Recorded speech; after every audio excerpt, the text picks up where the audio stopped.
ഈ യാത്ര വയനാട്ടിലേക്കാണ്. വയനാട് ചുരവും കയറി ബാണാസുര ഡാമാണ് ലക്ഷ്യം. ഈ ട്രിപ്പിൽ ഞങ്ങൾ രണ്ടുപേരും മാത്രമല്ല, ഫാമിലി ആയിട്ടാണ് ഞങ്ങൾ പോകുന്നത്.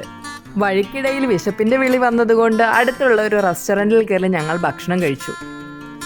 ഡാമിലെത്തിയപ്പോഴേക്കും ഉച്ചവെയിൽ ഉച്ചിയിൽ അടിച്ചു തുടങ്ങിയിരുന്നു. പിന്നെ അവിടെയെല്ലാം ഒന്ന് കറങ്ങി നടന്ന് കണ്ടു.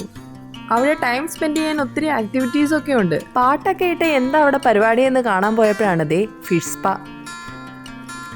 കണ്ടപ്പോൾ ഒരു കൗതുകം, എന്താണെന്ന് അറിയാമല്ലോ.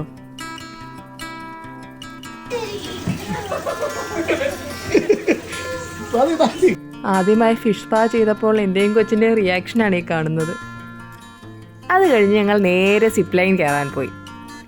ഞാൻ ആദ്യമായിട്ടാണ് കേട്ടോ സിപ്പ് ലൈനിൽ കയറുന്നത്. അതിൻ്റെ കുറച്ച് എക്സൈറ്റ്മെൻറ്റും എനിക്കുണ്ടായിരുന്നു.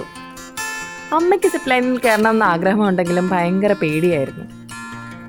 പിന്നെ ഞങ്ങളുടെ എല്ലാവരുടെയും മോട്ടിവേഷനിൽ അമ്മ ധൈര്യം സംഭരിച്ച് അങ്ങ് കയറി. ഇതൊക്കെ എന്ത് എന്ന മട്ടിലായിരുന്നു അമ്മയുടെ വരവ്. എന്തായാലും അടിപൊളിയായിരുന്നു. അപ്പോൾ ഇന്നേക്ക് ഇത്രയേ ഉള്ളൂ. ടാറ്റാ.